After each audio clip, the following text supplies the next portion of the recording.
الحمد لله نحمده ونستعينه ونستغفره ونؤمن به ونتوكل عليه ونعوذ بالله من شرور أنفسنا ومن سيئات أعمالنا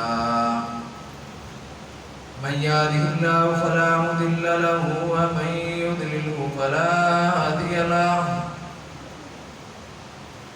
ونشهد أن لا إله إلا الله وحده لا شريك له ونشهد أن سيدنا وسندنا وشفيعنا وحبيبنا ومولانا محمدا عبده ورسوله صلى الله عليه وعلى آله وأصحابه وسلم تسليما كثيرا كثيرا. أما بعد فأعوذ بالله من الشيطان الرجيم. بسم الله الرحمن الرحيم. ما كان محمد أبا أحد من رجالكم ولكن رسول الله وخاتم النبيين وكان الله بكل شيء عليما. قال النبي صلى الله عليه وسلم أنا خاتم النبيين ولا نبي بعدي.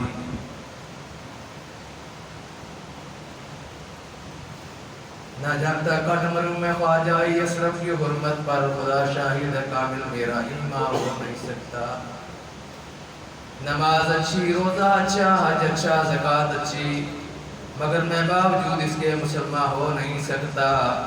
نہ جب تک کٹمروں میں خواجہ اشرف کی حرمت پر خدا شاہد کامل میرا ایمان ہو نہیں سکتا.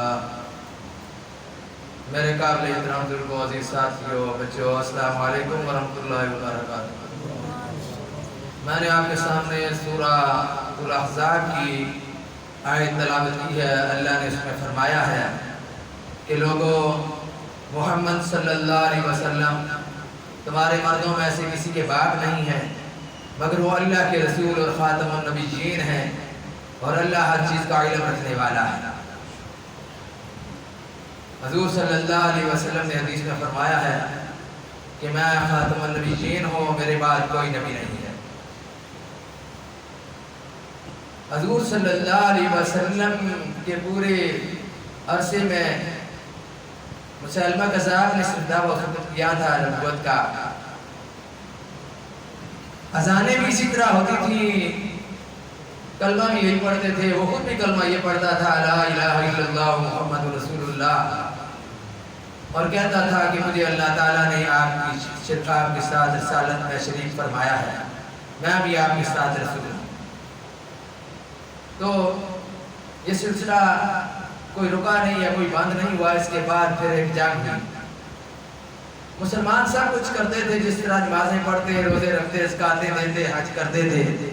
یہ سارے اعمال، یہ سارے افعال مسلمہ کذاب کو ماننے والے بھی کر رہے تھے. اسی طرح اذانیں، اسی طرح نمازیں، اسی طرح جنازے، اسی طرح روزے، سارے احکام اسی طرح. یہی بڑا مسئلہ ہے، اور پوچھو تو سب سے بڑا مسئلہ ہے ہی یہ ہے.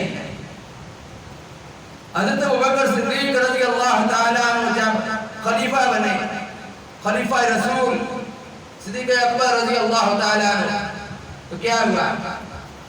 مختلف قسم کے فتنوں نے ساتھ اٹھایا. 5-6 نبوت کا دعویٰ کر بیٹھے. مسلمہ کذاب بھی شامل تھا. ایک عورت بھی نبوت کا دعویٰ کر بیٹھی. فتنہ ارتداد شروع ہو گیا، فتنہ مانگنے زکوٰۃ شروع ہو گیا. طرح طرح کے فتنے اٹھ کھڑے ہوئے.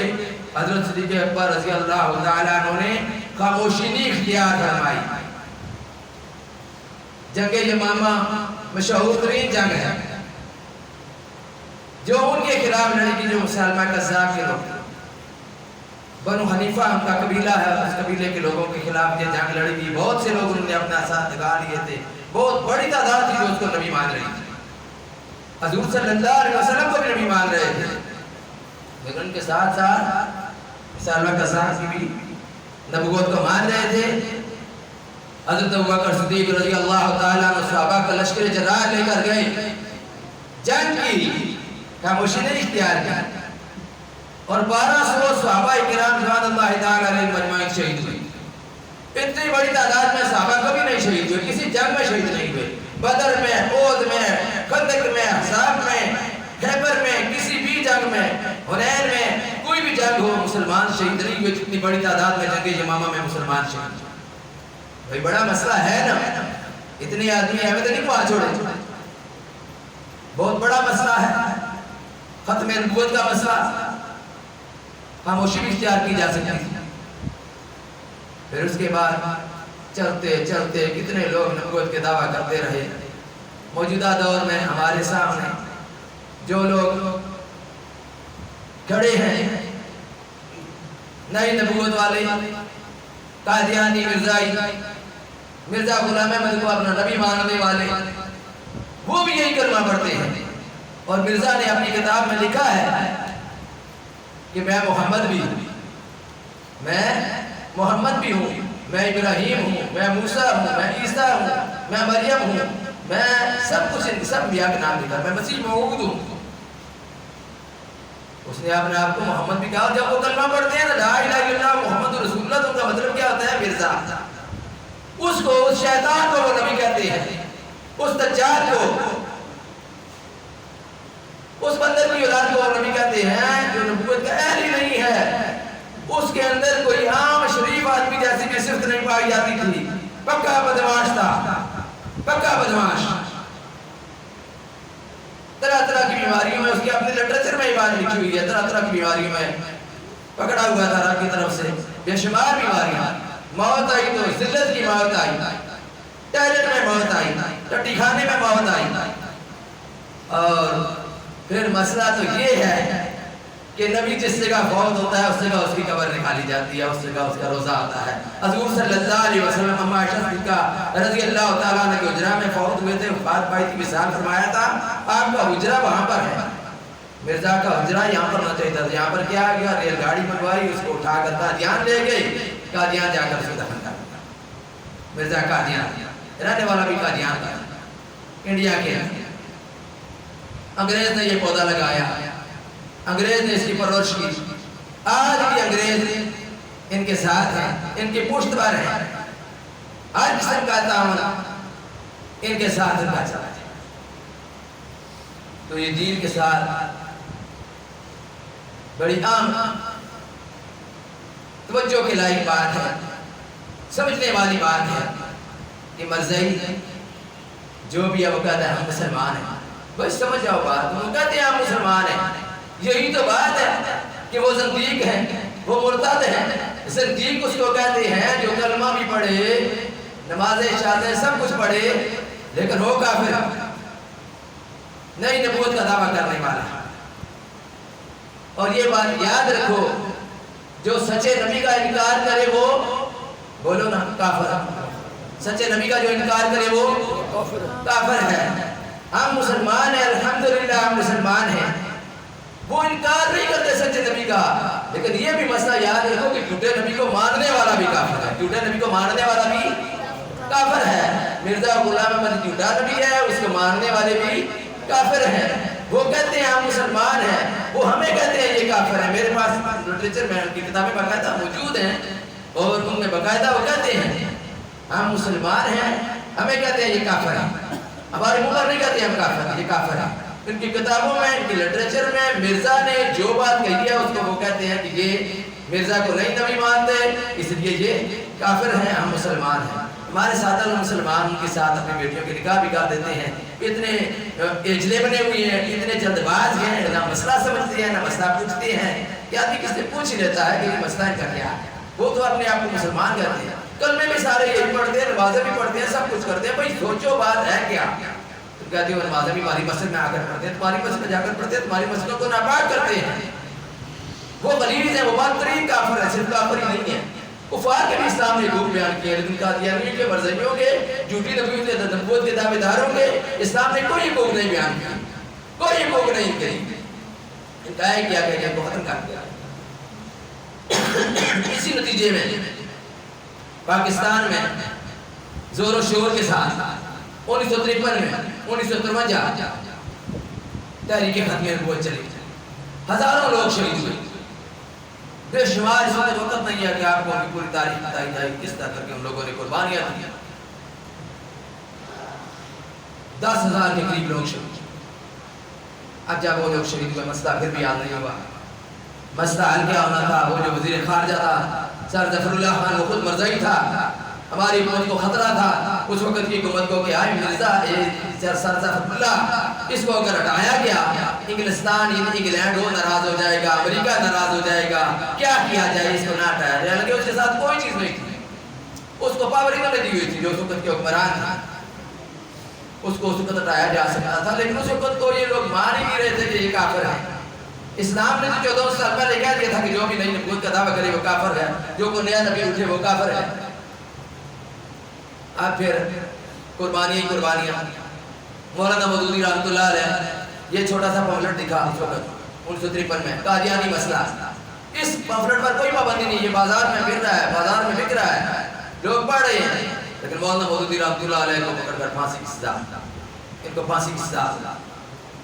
پھر وہ عرب ممالک کچھ ملے، وہ ان کو فون کر کیا ان کو، تو پھر وہ پھانسی کی سزا ڈال گئی. لیکن مولانا صاحب نے سارا پھانسی کا لباس پہنا ہوا ہے، کوٹڑی پھانسی پر ان کو بھیج دیا گیا ہے. اور وہ سلسلہ جو ایک اس قیادی کے ساتھ ہوتا ہے وہ سارا سلسلہ شروع ہے. ساری مسئلہ گھر سے بیٹھے ملاقات کے لیے جاتے ہیں تو ان کو کیا کہتے ہیں؟ بھائی یہ خواب الٹے لٹک جائے، مجھے یہ موت نہیں دے سکتے، مجھے یہ موت نہیں دے سکتے. موت کے فیصلے زمین پر نہیں آسمان پر لا کرتے. وہی بات، یقین تھا، عزم تھا، اور اتنا عزم اور اتنا یقین کے ساتھ ایک دھوکے والا آدمی تھا جو جیل میں مانتا، اس سے پوچھ رہے ہیں کہ وہ تمہارے دھوکے کا کیا بنا ہے؟ دھوکے کی کیس میں بڑا پریشان ہوا، میرا دھوکے کا کیس ہے، اس کو پھانسی کی سزا ہے، اس کو اپنی فکر نہیں میری فکر. یہ سوتا ہے تو سراٹے لینے کا سوتا ہے، کھانا بھی اس طرح کھا رہا ہے، کوئی پریشان نہیں، چہرے پر کوئی. پھر جیلوں میں ہونے کے باوجود تفہیم القرآن جو قرآن مجید کی تفسیر ہے وہ جیلوں میں جا کر آدمی پریشان ہو جاتا ہے، لیکن وہاں پر جا کر بھی اللہ کے دین کا کام ہے. یہ ہے اللہ کے ولی لوگ جنہوں نے اللہ کے دین کا کام کیا. بعض لوگ فرقہ واریت کی بنیاد پر اپنے اپنے فرقوں کو اجاگر کرتے ہیں، ہم تعریف کرتے ہیں مولانا مسلم محمود رحمۃ اللہ علیہ کی، لیکن وہ لوگ نہیں نام لیتے مولانا محمود رحمۃ اللہ علیہ. مولانا شاہ مدرابی رحمۃ اللہ علیہ کی تعریف کرتے ہیں، لوگوں نے بڑا کردار ادا کیا. 1974 میں جو بل پاس ہوا تھا ختم نبوت کا، اور ہم کروڑوں رحمتوں کی، کروڑوں مغفرتوں کی دعا کرتے ہیں بھٹو صاحب کے لیے، اور جو اس وقت کی اسمبلی ہے اس کے سارے ارکان کے لیے. یہ کوئی ایک رکن بھی نہیں تھا اسمبلی کا جس نے انکار کیا ہو یا ہوا کی ہو، سب نے بات تسلیم کر لی کہ ٹھیک ہے قادیانی کافر تھا متفقہ طور پر. اور ایک اور بات کہ اس دن کوئی ایک رکن بھی اسمبلی کا کرا سکتا تھا. سب کو بھٹو صاحب نے کہا تھا کہ آپ نے پہنچ نہیں پہنچے، ہر صورت پہنچ. مرزا ناصر کے ساتھ محمود صاحب کی ساری بات چیت ہوئی، وہ ناکام رہا، اس کا منہ بند ہو گیا، کسی سوال کا جواب نہ دے سکا. اس کے بعد آ جا کر فیصلہ کیا گیا کہ قادیانیوں کو کافر قرار دیا جائے. پھر پاکستان میں قانونی طور پر یہ بات درج ہو گئی کہ قادیانی کافر ہیں، مسلمان نہیں ہے، یہ پکے کافر ہیں. وہ تو کہتے ہیں نا ہمیں کہ یہ پکے کافر ہیں، ہم کہتے ہیں وہ پکے کافر ہیں. اس کے بعد بھٹو صاحب کے دور حکومت میں بے شک بعض جگہوں پر، کیونکہ یہ لوگ پہلے سے مسلط تھے، ان کی بڑی تعداد تھی، آج بھی یہ لوگ کلی دیودے ان کے پاس ہیں بعض جگہوں پر. اس وقت سے بھٹو صاحب کے دور میں بھی ان کے پاس کچھ کلی دیودے تھے جس کی بنا پر یہ ملک کے اندر شو شاہ کرتے ہیں، ورنہ ان کی کوئی حیثیت ہی نہیں ہے. اس کے بعد ضیاء کا دور آیا، ضیاء الحق صاحب کا، اس دور میں بھی قادیانی عہدوں پر رہے. اس کے بعد جنیجو صاحب آئے، پھر بی بی آئی، پھر بابو آیا، پھر اس کے بعد پھر بی بی، پھر بابو، لے کر ان کی جرت نہیں ہوئی. پھر زرداری بھی آیا، پھر مشرف بھی آیا، یہ سارے آئے، پھر میاں صاحب آئے، لیکن کسی کی جرت نہیں ہوئی کہ وہ ختم نبوت کے جو قانون ہے اس میں زیر اور زبر کی بھی غلطی کر سکا. کوئی زیر اور زبر کی غلطی بھی نہیں کر سکا، کیونکہ ان کو معلوم تھا کہ یہ امت مسلمان کے لوگ اپنا سر کٹوا سکتے ہیں لیکن ختم نبوت پر حرف نہیں آنے دیں گے. اس لیے ان کو جرت نہ ہوئی کہ انہوں نے یہ کام کیا ہو، کسی نے یہ کام نہیں کیا کہ ایک زیر زبر کی بھی غلطی کر. الحمدللہ الحمدللہ امت مسلمان جاگ رہی ہے. پاکستان کے مسلمان جس بھی طرح کے ہیں، بے نماز ہیں ایک الگ بات ہے، بے روز ہیں الگ بات ہے، تقویٰ نہیں، پرہیزگاری نہیں ہے، لیکن اس مسئلے پر جو یہ مسئلہ ختم نبوت کا ہے پوری امت متفق ہے. بریلوی بھی، دیوبندی بھی، اہل حدیث بھی، شیعہ بھی، سارے متفق کے ساتھ اکٹھے ہو جائیں گے اگر یہ مسئلہ کھڑا ہوگا۔ اس لیے کسی کو جرت نہیں ہے کہ الحمدللہ اس ملک کے اندر ختم نبوت کا مسئلہ کھڑا کر سکے۔ حضور صلی اللہ علیہ وسلم کی حدیث بھی ہمارے سامنے ہے، ہمارے سامنے ترجیح کی بے شمار سینکڑوں آیات ہیں، سینکڑوں حدیث ہیں۔ اس وقت آپ وقت نہیں اتنا کہ آدمی کر کے اس کو کھل کر بات کر سکے، بے شمار آیات ہیں۔ ما كان محمد ابا احد من رجالكم ولكن رسول الله وخاتم النبيين وكان الله عليما حكيما۔ اللہ نے قیامت تک کے لیے یہ آیت نازل کی ہے اور آپ کو کیا فرمایا؟ خاتم النبیین۔ کیا فرمایا؟ بولو نا، خاتم النبیین۔ خاتم النبیین نہیں لفظ آتا پیا، خاتم النبیین، ہاں ختم نبوت۔ اب ہم آخر میں تھوڑی سی نظر پڑھیں گے ختم نبوت کے لیے کہ وہ ہمارے دلوں کے اندر، دماغ کے اندر وہ مسئلہ اجاگر ہو جائے۔ پہلے میں یہ بتا دوں کہ یہ قادیانی مسئلہ کتاب ہے، اس کے اندر بے شمار حوالہ جات ہیں، مرضیوں کی کتابوں سے حوالہ جات ہیں۔ ہر مسلمان کو اس کا مطالعہ کرنا چاہیے، یہ بڑا عام مسئلہ ہے، اس کو ہر مسلمان کو سمجھنا چاہیے۔ یہ آپ کتاب لیں، کتاب خریدیں، زیادہ سے زیادہ 100 روپے کی ہوگی، اور یہ کتاب جو ہے اس سے بڑی ہے، اس پر ساری عدالتی کارروائیاں اور دوسرے مسائل بھی ہیں جو قادیانیوں کے متعلقہ ہیں۔ یہ بھی قادیانی مسئلہ، اس کتاب کا بھی نام ہے، اس کا بھی نام ہے، سورہ احزاب کی تفسیر ہے، ضرور پڑھیں۔ مولانا مودودی رحمۃ اللہ علیہ نے ما کان محمد ابا احد من رجالکم ولکن رسول اللہ وخاتم النبیین کی بہت بہترین تفسیر کی ہے، قرآنی آیات اور حدیث کی روشنی میں، صحابہ کے اجماع کی روشنی میں، علماء کے اجماع کی روشنی میں انہوں نے ساری تفسیر بہت زیادہ لمبا چوڑا سے لکھا ہے، وہ بھی پڑھنے کے قابل ہے۔ اس لیے ختم نبوت کے مسئلے کو معمولی نہیں سمجھنا چاہیے، اور یہ بھی دیکھنا چاہیے کہ یہ مسئلہ اگر اتنی معمولی نوعیت کا ہوتا تو پھر اس کے خلاف نہ صحابہ اٹھتے نہ ابوبکر اٹھتے، خاموش ہو کر تماشا دیکھتے رہتے، لیکن انہوں نے اس کے خلاف کارروائی کی۔ اب ہم پڑھیں گے ایک نظم، آپ نے کہنا ہے ختم نبوت زندہ باد۔ پہلے نعرہ بھی لگانا چاہیے، تاجدار ختم نبوت زندہ باد، تاجدار ختم نبوت زندہ باد۔ اب آپ پڑھیں گے ختم نبوت زندہ باد، ختم نبوت زندہ باد۔ جسم میں جب تک جان رہے یہ تیرا ایمان رہے، صدا رہے یہ دل کو یاد، ختم نبوت زندہ باد، ختم نبوت زندہ باد۔ ختم نبوت ہے ایمان، ختم نبوت دین کی جان، یہ اسلام کی ہے بنیاد، ختم نبوت زندہ باد، ختم نبوت زندہ باد۔ اس سے کرے گا جو انکار وہ اسلام کا ہے غدار، اس سے کرے گا جو انکار وہ اسلام کا ہے غدار، دین ہوا اس کا برباد، ختم نبوت زندہ باد، ختم نبوت زندہ باد۔ بات یہ ہے بالکل ظاہر، کہیں گے ہم اس کو کافر جو بھی کرے منسوخ جہاد، ختم نبوت زندہ باد، ختم نبوت زندہ باد۔ رضا کہتا ہے میں امن کا نبی ہوں، میرے دور میں کوئی جہاد نہیں ہے، میرے دور نبوت میں۔ اس نے کہا تھا دوستو چھوڑ دو اب جہاد کا خیال، دین میں حرام ہے اب جنگوں کے تھال۔ ہم کہتے ہیں کہ رسول اللہ صلی اللہ علیہ وسلم نے فرمایا تھا الجہاد ماضٍ الی یوم القیامہ، جہاد قیامت تک جاری و ساری رہے گا۔ اور پھر یہ کہ یہی ہے مومن کی پہچان، کرتا ہے حق کا اعلان، جو بھی کرے منسوخ جہاد، ختم نبوت زندہ باد۔ سہ لیتا ہے ہر وقت ختم نبوت زندہ باد۔ حق منوا کر چھوڑیں گے، باطل کا منہ توڑیں گے، عزم ہمارا ہے فولاد، ختم نبوت زندہ باد، ختم نبوت زندہ باد، زندہ باد۔ وآخر دعوانا الحمدللہ رب العالمین۔